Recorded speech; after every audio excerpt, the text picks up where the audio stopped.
Hello students, today we are going to start our 12th class syllabus. And in 12th class syllabus सबसे पहली unit जो हमारे पास है उसका नाम है इलेक्ट्रोस्टैटिक. तो we are going to start with electrostatics. ये हमारी पहली यूनिट है. First unit is electrostatics of class 12. Electro word के मायने चार्ज से हैं और स्टैटिक्स वर्ड के मायने रेस्ट से हैं. इलेक्ट्रो वर्ड के मायने चार्ज से हैं और स्टैटिक्स वर्ड के मायने रेस्ट से हैं. तो हम लोग ये बोल सकते हैं कि हमें स्टडी करना है उन चार्जेस को जो रेस्ट पर हैं, और we can say that it is a study of charges at rest और a branch of physics which deals with the study of charges at rest. तो हम ये बोलेंगे इलेक्ट्रोस्टैटिक वो ब्रांच है जिसमें हम उन चार्जेस की स्टडी करते हैं जो कि रेस्ट पर होते हैं. Study of charges at rest, ऐसी ब्रांच को हम इलेक्ट्रोस्टैटिक बोलते हैं. और ऐसा भी बोल सकते हैं study of charges at rest, इस बात को हम अलग फॉर्म में बोल सकते हैं कि ऐसी ब्रांच फिजिक्स की जहां पर हम चार्जेस को डील करेंगे जो स्लो मूव कर रहे होंगे या रेस्ट पर होंगे. तो ओवरऑल कंक्लूजन ये है कि electrostatics is a study of charge at rest और study of the charges which are moving very slowly. अब पूरी यूनिट जो है इलेक्ट्रोस्टैटिक, इसमें सबसे इंपॉर्टेंट वर्ड जो है वो चार्ज है. तो we have to introduce a word charge. Charge सबसे इंपॉर्टेंट वर्ड है. भाई चार्ज क्या है? अगर हम चार्ज का इंट्रोडक्शन देखें, अगर हम चार्ज के इंट्रोडक्शन की बात करें तो it is a property of a matter. ये एक प्रॉपर्टी है मैटर की जिसकी वजह से वो इलेक्ट्रिक और मैग्नेटिक इफेक्ट को प्रोड्यूस कर सकता है और महसूस भी कर सकता है. और वी कैन से दैट कि it is a additional property. ये एक एडिशनल प्रॉपर्टी है इलेक्ट्रॉन्स और प्रोटॉन्स की, जिसकी वजह से हमारे पास इलेक्ट्रिक इफेक्ट और मैग्नेटिक इफेक्ट प्रोड्यूस होते हैं और महसूस भी होते हैं उनका इफेक्ट. तो चार्ज की डेफिनेशन क्या है? It is a property, it is a property of matter, it is a property of matter due to which electric and magnetic effect can be produced and experienced.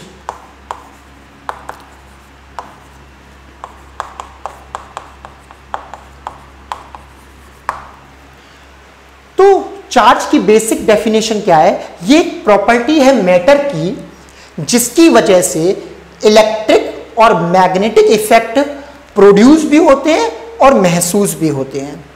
और मैंने आपको बताया कि हम ये बोल सकते हैं it is a additional property of electrons and protons जिसकी वजह से हमारे पास इलेक्ट्रिक इफेक्ट और मैग्नेटिक इफेक्ट होते हैं. वो प्रोड्यूस भी हो सकते हैं और एक्सपीरियंस भी हो सकते हैं. ये चार्ज की बात है. दूसरी बात चार्ज से रिलेटेड कि एक्सेस एंड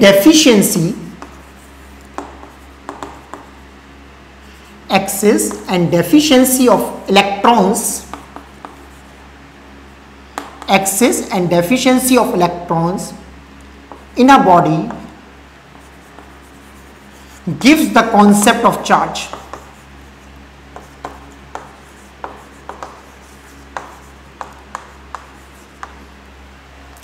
इसको हम समझाएंगे कि excess and deficiency of electrons in a body give the concept of charge. पहले आप लोग इतना नोट करिए.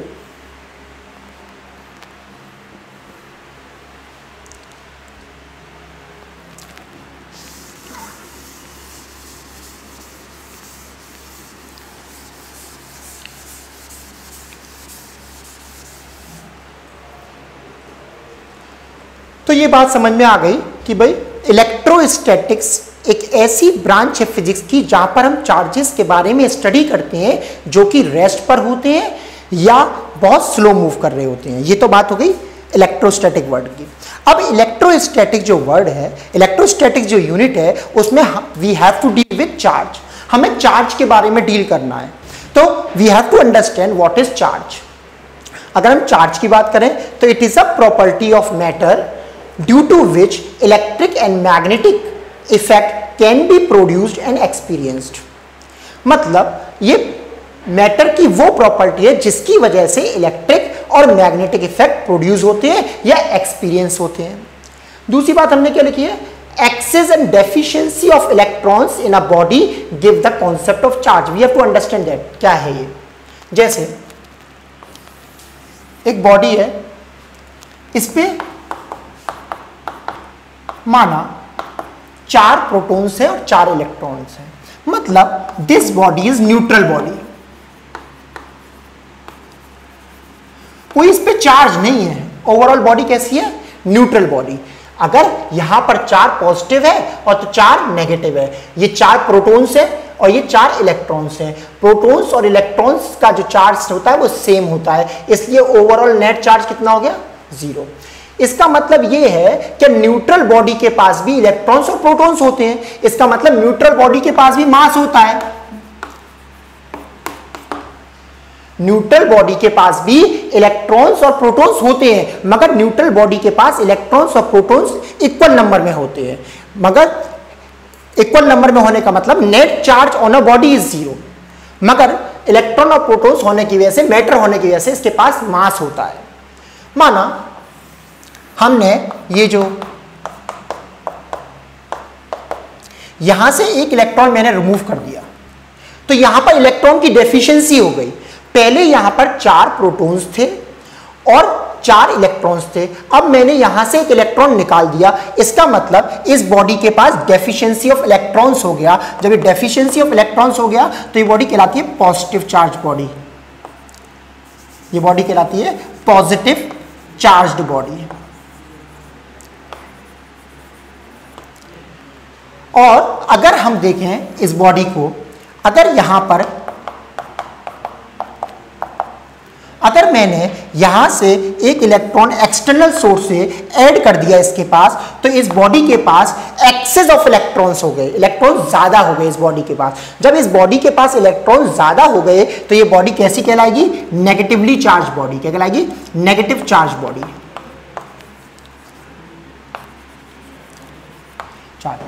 तो what we notice in all that, हमने क्या देखा बेटा, हमने देखा कि चार्ज एक बॉडी की प्रॉपर्टी है जिसकी वजह से इलेक्ट्रिक और मैग्नेटिक इफेक्ट प्रोड्यूस होता है, एक्सपीरियंस होता है। दूसरे अल्फाजों में मैंने बोला it is a additional property of electrons and protons. It is additional property of electrons and protons जिसकी वजह से इलेक्ट्रिक और मैग्नेटिक इफेक्ट प्रोड्यूस होते हैं या एक्सपीरियंस होते हैं। ये बात समझ में आ गई। डेफिनेशन, बेसिक डेफिनेशन, ये प्रॉपर्टी है बॉडी की जिसकी वजह से इलेक्ट्रिक और मैग्नेटिक इफेक्ट पैदा होते हैं या एक्सपीरियंस होते हैं। या ऐसा बोले कि इलेक्ट्रॉन्स और प्रोटॉन्स की ऐसी प्रॉपर्टी, इलेक्ट्रॉन्स और प्रोटॉन की ऐसी प्रॉपर्टी जिसकी वजह से इलेक्ट्रिक फील्ड और मैग्नेटिक फील्ड एक्सपीरियंस होती है या प्रोड्यूस होती है। नेक्स्ट पॉइंट जो था, excess and deficiency of the electrons in a body give the concept of charge. मतलब अगर इलेक्ट्रॉन का एक्सेस है या उसकी कमी है तो वो कॉन्सेप्ट जो होता है वो किसका है, चार्ज का। इधर देखें, this is a neutral body. Neutral body वो बॉडी होती है जिसमें इलेक्ट्रॉन्स और प्रोटॉन्स का इक्वल अमाउंट में नंबर होता है। तो इस बॉडी के पास अगर 4 प्रोटॉन है तो 4 ही इलेक्ट्रॉन है, इसका मतलब this body is neutral body. Neutral body के पास चार्ज नहीं है मगर मास तो है, यस। अगर इस बॉडी को देखें, हमने यहां से एक इलेक्ट्रॉन निकाल दिया तो पॉजिटिव चार्ज बॉडी बन गई है क्योंकि इसके पास इलेक्ट्रॉन का डेफिशिएंसी हो गया। अगर इस बॉडी के पास मैंने एक इलेक्ट्रॉन को भेज दिया, इसका मतलब ये हुआ इस बॉडी के पास इलेक्ट्रॉन्स की तादाद बढ़ गई तो ये नेगेटिवली चार्ज बॉडी हो गई। इसका मतलब अगर हमारे पास डेफिशिएंसी हो जाती है तो वो पॉजिटिवली चार्ज बॉडी होती है और हमारे पास एक्सेस ऑफ इलेक्ट्रॉन हो जाता है तो वो नेगेटिवली चार्ज बॉडी होती है। तो we can note, we have a point over here, a body can have mass without charge. A body can have mass without charge, but a body can have mass without charge, but a body cannot have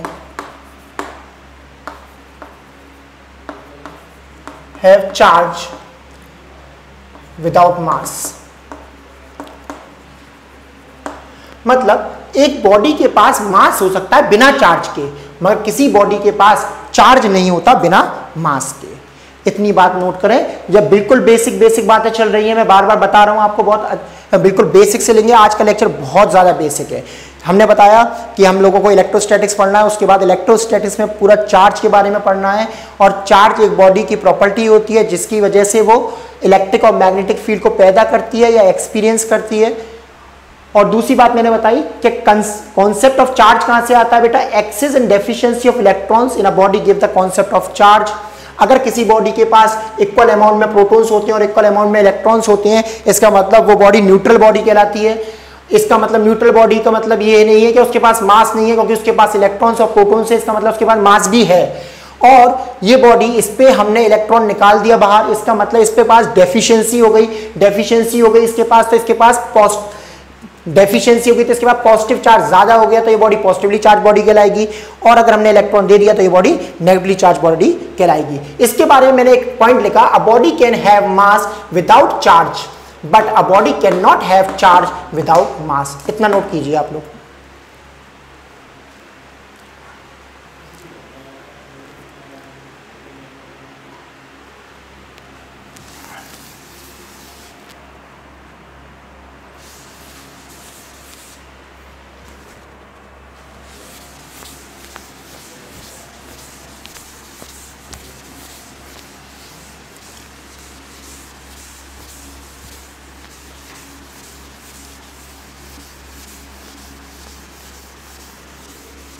तो ये बात थी कि charge क्या चीज़ है, एक body की property है जिसकी वजह से इलेक्ट्रिक और मैग्नेटिक इफेक्ट प्रोड्यूस होते हैं या एक्सपीरियंस होते हैं।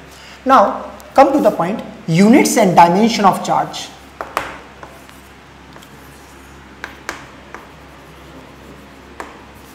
Units and dimension of charge.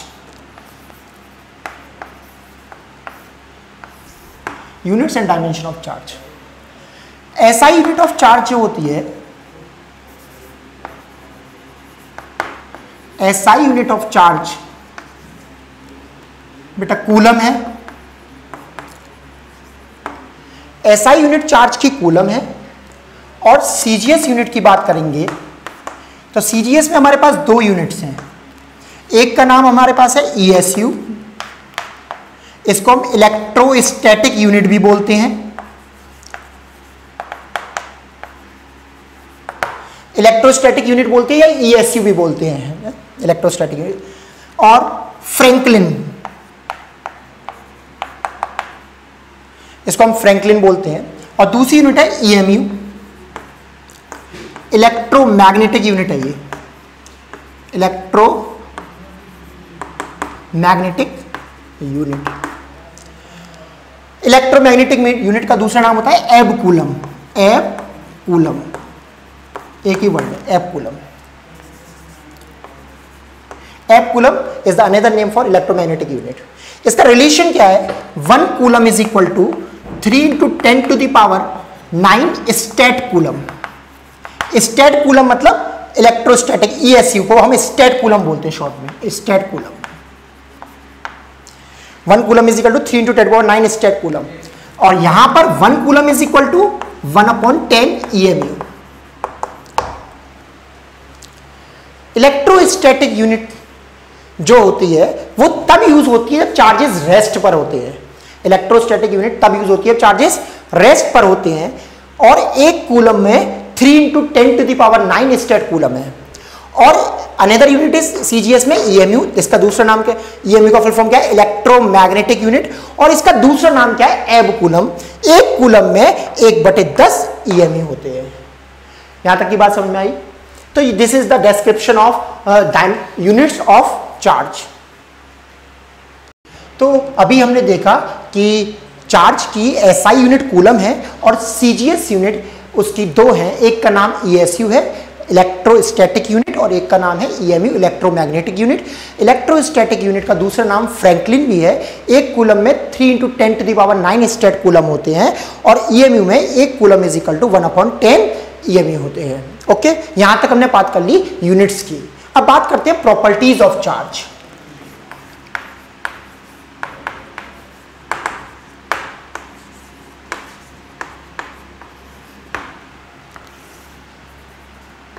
सबसे पहले बात करते हैं what are the properties of charge.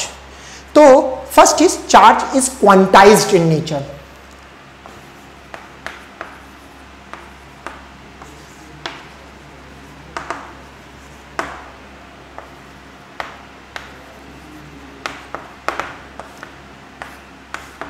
और we can say charge is quantized. Charge क्या है? क्वांटाइज्ड। इसके मायने क्या है चार्ज क्वांटाइज्ड के? Q is equal to plus minus N E. Q is a symbol used to denote a charge. Q हमने symbol लिया है चार्ज को डिनोट करने के लिए, स्मॉल q भी ले सकते हो, कैपिटल Q भी ले सकते हैं, नॉट टू वरी। तो Q is a symbol used for notation of charge. Q is equal to plus minus N e. ये E वर्ड है इलेक्ट्रॉनिक चार्ज की वैल्यू, दैट इज 1.6 × 10⁻⁻19 कूलम। ये मैग्नीट्यूड है एक इलेक्ट्रॉन का और प्रोटॉन का। अगर हम बात करें तो एक इलेक्ट्रॉन के पास कितना चार्ज होता है? -1.6 × 10⁻⁻19 कूलम। और एक प्रोटॉन के पास कितना होता है? +1.6 × 10⁻⁻19 कूलम। एक इलेक्ट्रॉन के पास चार्ज कितना है? -1.6 × 10⁻19 कूलम। और एक प्रोटॉन के पास चार्ज कितना है? +1.6 × 10⁻19 कूलम। अच्छा, तो चार्ज क्वांटाइज का मतलब क्या है? Q is equal to plus minus N e. E की वैल्यू कितनी होती है? 1.6 × 10⁻19 coulomb. Electron is the most, या we can say electron is the most stable small charge. इससे छोटा चार्ज नहीं होता। तो सबसे छोटा स्टेबल चार्ज का नाम क्या है? इलेक्ट्रॉन या प्रोटॉन। इलेक्ट्रॉन और प्रोटॉन सबसे छोटे स्टेबल चार्ज हैं, सबसे छोटे स्टेबल चार्ज है। क्वार्क्स होते हैं मगर वो स्टेबल नहीं होते। इसलिए हम बता दें, हम अपनी स्टडी इलेक्ट्रॉन्स और प्रोटॉन्स को मानेंगे सबसे छोटा चार्ज, हम क्वार्क्स को स्टडी नहीं करेंगे क्योंकि वो स्टेबल नहीं होते। इसका मतलब सबसे छोटा चार्ज जो मौजूद है या तो वो इलेक्ट्रॉन है या वो प्रोटॉन है। ओके, इलेक्ट्रॉन मतलब -1.6 × 10⁻19 कूलम और प्रोटॉन का मतलब +1.6 × 10⁻19 कूलम। ओके, एन क्या है? यहां पर इंटीजर है, ये कभी फ्रैक्शन नहीं हो सकता। मैंने बोला ना, आप 2 इलेक्ट्रॉन ले सकते हैं, 4 इलेक्ट्रॉन ले सकते हैं, 5 ले सकते हैं, आप 8 प्रोटॉन ले सकते हैं, 2 प्रोटॉन ले सकते हैं, 3.5 प्रोटॉन नहीं ले सकते, आप 4.25 इलेक्ट्रॉन नहीं ले सकते। अगर आपके पास एक नोटबुक खरीदने जाएं और उस नोटबुक को बोले आधा दे दो, that can not be possible ना।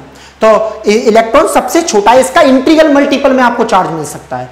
तो this n should be an integer. ये एन क्या है? इंटीजर। ये चार्ज का बेसिक फॉर्मूला है प्लस माइनस एन ई। ये प्लस माइनस केवल यहां पर ये बता रहा है पॉजिटिव आएगा तो चार्ज प्रोटॉन्स की वजह से होगा, नेगेटिव आएगा तो चार्ज इलेक्ट्रॉन्स की वजह से होगा। जैसे मैंने भी आपको बताया excess and deficiency of electrons. इस पर एक छोटा सा सवाल करते हैं, बहुत बहुत बेसिक। आज का लेक्चर बहुत बेसिक बातें हैं, तो इस पर एक छोटा क्या करते हैं, हाउ मच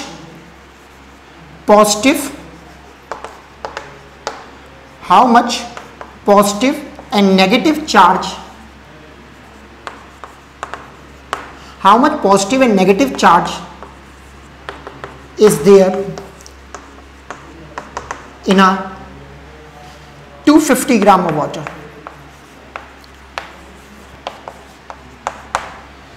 कितना पॉजिटिव और नेगेटिव चार्ज होगा 250 ग्राम पानी में?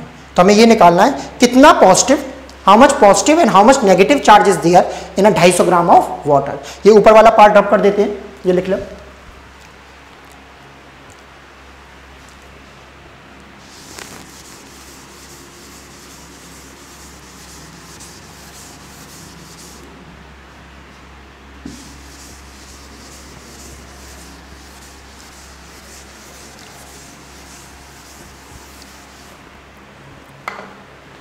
तो हमने बताया how much positive and negative charge is there in 250 gram of water. बिल्कुल बेसिक बात करते हैं। तो वाटर का रिप्रेजेंटेशन क्या है? H2O।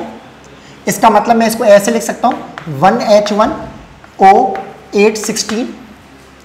तो मॉलिक्यूलर वेट कितना हुआ? H2 मतलब ये 2 हो गया और O कितना 16, तो इसका मॉलिक्यूलर मास हो गया 2 + 16 दैट इज 18। तो 18 gram is the molecular weight of a water. और एक मॉलिक्यूल में कितने 18 gram is the molecular weight of water. तो 18 ग्राम में कितने नंबर ऑफ मॉलिक्यूल्स होते हैं? 6.02 × 10⁻23 मॉलिक्यूल्स। मोल कॉन्सेप्ट सभी बच्चे जानते हैं। 18 ग्राम में 1 मोल्स होंगे, तो 1 मोल्स मतलब कितने नंबर ऑफ मॉलिक्यूल्स हो गए? 6.02 × 10⁻23 मॉलिक्यूल्स। ओके, तो 18 ग्राम वाटर में इतने नंबर ऑफ मॉलिक्यूल्स होंगे। बेसिक कॉन्सेप्ट है केमिस्ट्री का। 18 gram is the molecular weight. 18 ग्राम में इतने नंबर ऑफ मॉलिक्यूल्स होंगे। हमारे पास कितना मास है? 250 ग्राम। तो 18 ग्राम में इतने नंबर ऑफ मॉलिक्यूल्स हैं, तो 250 ग्राम में हम x मॉलिक्यूल्स मान लें। What is this x? X is the total number of molecules. What is this x? X is the total number of molecules in 250 gram of पानी। Total number of molecules in 250 gram of पानी। Total number of molecule in 250 gram of water। Okay, x is the total number of molecules in 250 gram of water। तो यहां से x की value क्या आएगी बेटा? Cross multiply कर लेते हैं, तो that comes out to be 250 × 6.02 × 10⁻23 divided by 18। This x is the total number of molecules in 250 gram of पानी। ये x total number of molecules है इन 250 ग्राम ऑफ पानी। अब हम बात करते हैं कि एक मॉलिक्यूल में कितने इलेक्ट्रॉन्स, एक मॉलिक्यूल में कितने प्रोटॉन्स हैं? ये 8 हो गए और ये 2 हैं, तो 8 और 2 10, मतलब एक मॉलिक्यूल में हमारे पास 10 प्रोटॉन्स हैं और 10 ही इलेक्ट्रॉन है, because it is a neutral. तो हमारे पास जितना पॉजिटिव चार्ज आने वाला है उतना ही नेगेटिव चार्ज आने वाला है। तो हमने क्या बोला? एक मॉलिक्यूल के पास हमारे पास कितने हैं? एक मॉलिक्यूल के पास हैं 10 प्रोटॉन्स। एक मॉलिक्यूल के पास है 10 प्रोटॉन्स, तो x मॉलिक्यूल के पास कितने हो जाएंगे? Late it B q। Cross multiply कर लें बेटा, तो q की वैल्यू कितनी आ गई? q comes out to be as, या we can say it is n। क्या बोलते हैं हम इसको? n। n is the total number of protons in 250 gram of water. n क्या है? टोटल नंबर ऑफ प्रोटॉन्स है 250 ग्राम ऑफ वाटर में है n। तो n की वैल्यू कितनी आ गई? n comes out to be as x × 10 divided by 1। This n is the total number of protons and electrons in 250 gram of water. 250 gram of water.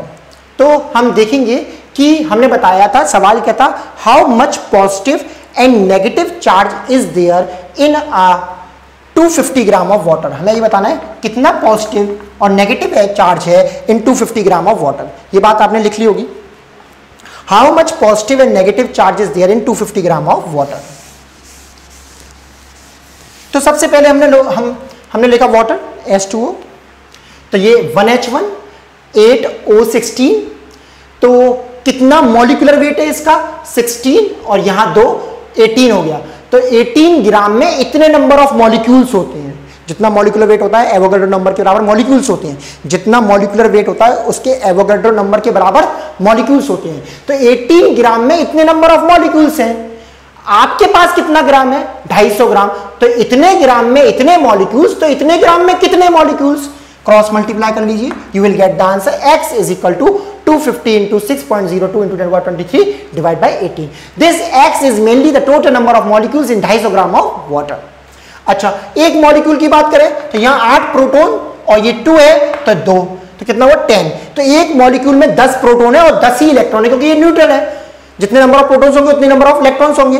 तो एक molecule में 10 प्रोटॉन्स हैं। एक मॉलिक्यूल में कितने प्रोटॉन्स हैं? 10। जब एक मॉलिक्यूल में 10 प्रोटॉन्स हैं तो एक्स मॉलिक्यूल में कितने होंगे? Let it be n cross इतने रुपए में इतने एप्पल, तो इतने रुपए में कितने एप्पल, ये एन क्या आ गया?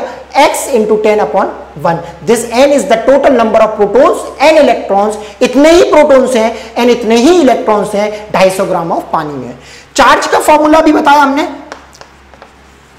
चार्ज का formula Q is equal to n, याद है आप लोगों को?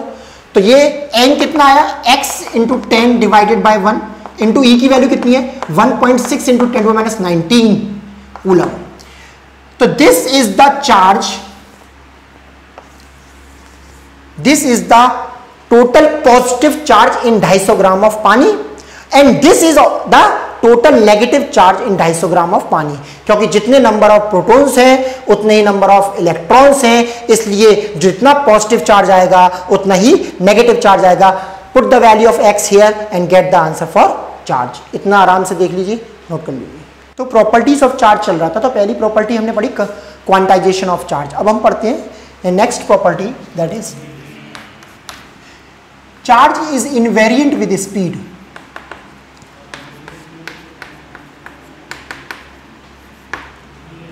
Charge is invariant with speed. What does it mean? मतलब जैसे मास भी बॉडी की एक प्रॉपर्टी है। Mass is a property of matter, charge is also property of matter. Mass depends upon speed but charge does not depend upon speed. कैसे? अगर हम देखेंगे m is equal to m naught root के अंदर 1 minus we square upon c square. It is known as relativistic mass concept. क्या कहलाता है बेटा? Relativistic mass concept. इसको हम रेस्ट मास बोलते हैं, हम इसको रेस्ट मास बोलते हैं। अगर बॉडी की रफ्तार comparable to speed of light हो, कंपेरेबल बोला है। जब हम आम मैकेनिक्स में बात करते हैं तो ये v बहुत छोटा होता है इन कंपैरिजन टू c मतलब 3 × 10⁸ मीटर पर सेकंड। तो ये v तो बहुत छोटा है, c की वैल्यू 3 × 10⁸ मीटर पर सेकंड है और v बहुत छोटा है, इसका मतलब ये वैल्यू नियर अबाउट 0 के आसपास है। इसलिए आपका मास रेस्ट मास के बराबर ही रहता है। मगर जब ये v हमारा बड़ा होता जाएगा, it becomes comparable to speed of light, तो ये मास वेरी करेगा। बट चार्ज के केस में ऐसा नहीं है। Charge is invariant with speed. Charge is also a property of matter, but it never changes with change in speed. Charge invariant होती है। Next property, conservation of charge.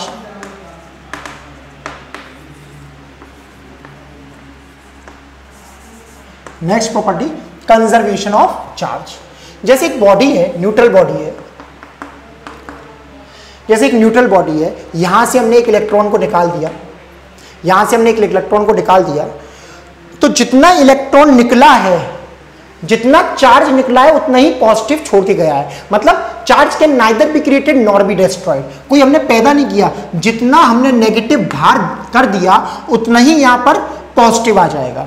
जितना हमने नेगेटिव बाहर कर दिया उतना ही यहां पर पॉजिटिव आ जाएगा। तो ओवरऑल चार्ज कोई पैदा नहीं हुआ है, ना ही डिस्ट्रॉय हुआ है। इसका मतलब अगर हमारे पास बॉडी पर 2 प्रोटॉन थे, 2 इलेक्ट्रॉन थे, एक इलेक्ट्रॉन को निकाल दिया, एक इलेक्ट्रॉन को निकालने के बाद जितना चार्ज नेगेटिव निकाल दिया उतना ही चार्ज पॉजिटिव बच गया। तो कोई चार्ज पैदा नहीं हुआ, कोई खत्म नहीं हुआ। तो charge is neither created nor be destroyed. कभी भी कोई चार्ज पैदा नहीं होता, ना ही खत्म होता है। Just like energy can neither be created nor be destroyed. इसी तरीके से charge can neither be created nor be destroyed. Next property क्या है? Repulsion is the sure test of charge. Repulsion is the sure test of charge. ये अच्छे से समझने का है। Repulsion is the sure test of charge, ये note कर लिया होगा। Charge is invariant with speed. हमारा टॉपिक चल रहा है प्रॉपर्टीज ऑफ चार्ज, और प्रॉपर्टीज ऑफ चार्ज में सबसे पहले हम लोगों ने क्या पढ़ा? प्रॉपर्टीज ऑफ चार्ज में सबसे पहले हम लोगों ने पढ़ा conservation of quantization of charge. Quantization मतलब charge is an integral multiple of electron value, that is 1.6 × 10⁻19 coulomb. और दूसरा प्रॉपर्टी क्या है? Charge is invariant with speed. मतलब इनवेरिएंट विद स्पीड का मतलब क्या है कि mass is also property of matter and charge is also property of matter. बताया मैंने अभी, दोनों प्रॉपर्टी है मैटर की, मगर मास चेंज हो जाता है विद स्पीड, चार्ज कभी चेंज नहीं होता with speed. Conservation of charge, charge can neither be created nor be destroyed. आज बचपन से पढ़ते आ रहे हैं कंजर्वेशन ऑफ चार्ज क्या होता है, प्रीवियस क्लासेस में भी पढ़ा है। तो ये दो पॉजिटिव और दो नेगेटिव। अगर हमने यहां से एक इलेक्ट्रॉन निकाल दिया तो नेगेटिव चार्ज जितना बाहर निकाला है उतनी पॉजिटिव चार्ज इस पर आ गया। इसका मतलब क्या हुआ, जितना नेगेटिव चार्ज गया उतना पॉजिटिव चार्ज इस पर आ गया, तो कोई चार्ज पैदा नहीं हुआ, ना हुई कोई डिस्ट्रॉय हुआ। अब हमारा अगला प्रॉपर्टी क्या है, repulsion is the sure test of charging. ये बहुत बेसिक बातें हैं लॉ शुरू होने से पहले। इस यूनिट का सबसे पहला टॉपिक जो होता है कंसेप्चुअल, वो होता है कूलम्स लॉ, वो हम डिस्कस करेंगे on the next lecture. Repulsion is the sure test of charging. अच्छा, अब देखिए ध्यान से, ये बॉडी न्यूट्रल है माना, और ये बॉडी एक पॉजिटिव चार्ज है माना। एक बॉडी न्यूट्रल है और ये पॉजिटिव चार्ज है, तो ये न्यूट्रल है माना, इस पे दो पॉजिटिव, ये न्यूट्रल है।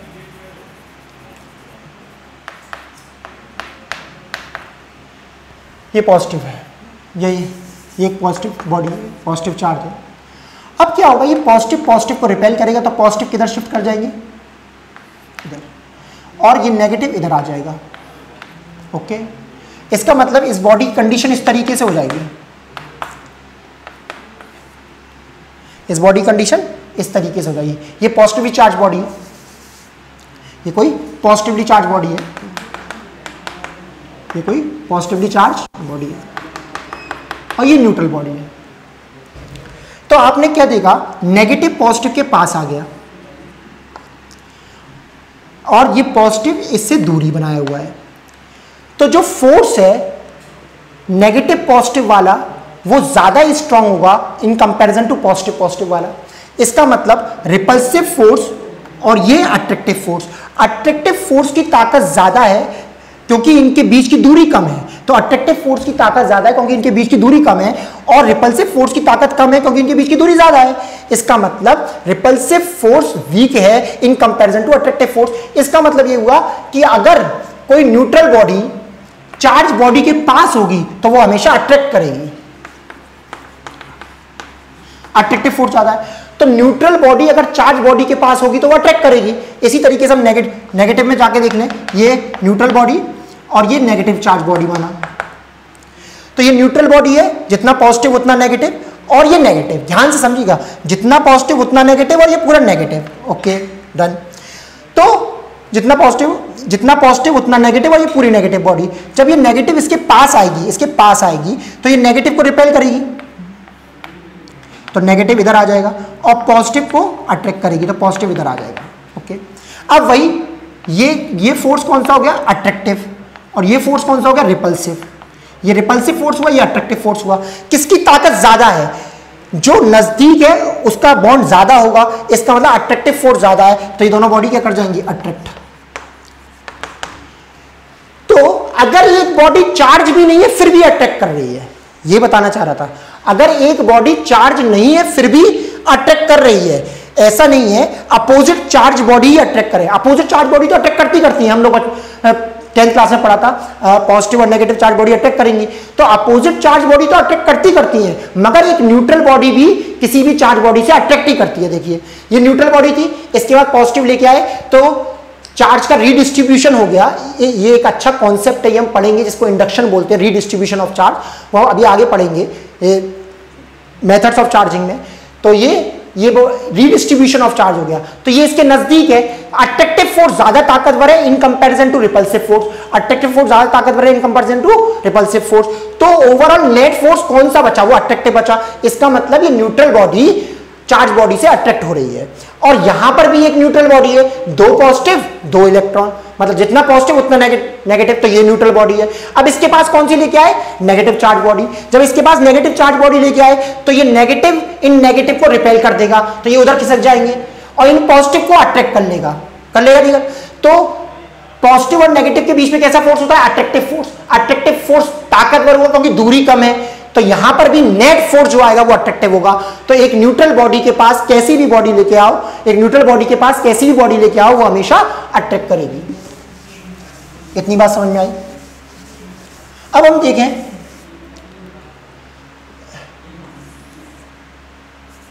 अगर दो बॉडी चार्ज है, पॉजिटिव और पॉजिटिव, तो ये तो रिपल्शन होगा,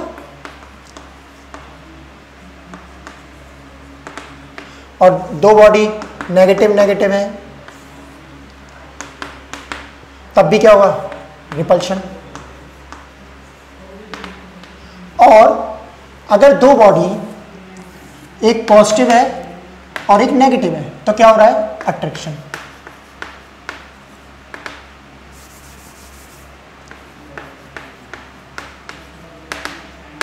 अट्रैक्शन हो रहा है, ओके, यहां पर अट्रैक्शन हो रहा है। अब क्या देखा गया कि रिपल्शन तभी होता है जब दोनों बॉडी पे चार्ज होता है। इसका मतलब रिपल्शन हो रहा है, it is guarantee both the bodies are charge. अगर रिपल्शन हो रहा है तो it is guarantee that both the bodies are charge. अगर दो बॉडी रिपेल करें तो आप गारंटी से बोल सकते हैं दोनों बॉडी चार्ज हैं। अगर दो बॉडी रिपेल करें तो आप गारंटी से बोल सकते हैं दोनों बॉडी चार्ज हैं। अगर दो बॉडी अट्रैक्ट कर रही हैं तो उनके दो कंडीशंस बने, एक पॉजिटिव और एक नेगेटिव। इसका मतलब अगर पॉजिटिव नेगेटिव है तो बॉडी अट्रैक्ट कर सकती है। इस कंडीशन में दोनों बॉडी के पास चार्ज है, मगर न्यूट्रल बॉडी भी चार्ज बॉडी को अट्रैक्ट कर सकती है। तो मेन पॉइंट क्या था, repulsion is the sure test of charging. What does it mean कि दो बॉडीज के बीच में अगर रिपल्शन हो रहा है तो ये गारंटी होती है वो दोनों बॉडी चार्ज बॉडी हैं, और दो बॉडी के बीच में अगर अट्रैक्शन हो रहा है तो इट इज नॉट श्योरिटी कि वो दोनों बॉडी चार्ज बॉडी हो। वो दोनों बॉडी चार्ज बॉडी भी हो सकती है और एक बॉडी दूसरी बॉडी के, एक बॉडी चार्ज हो सकती है और दूसरी बॉडी न्यूट्रल हो सकती है। Okay, that's all for today, thank you very much.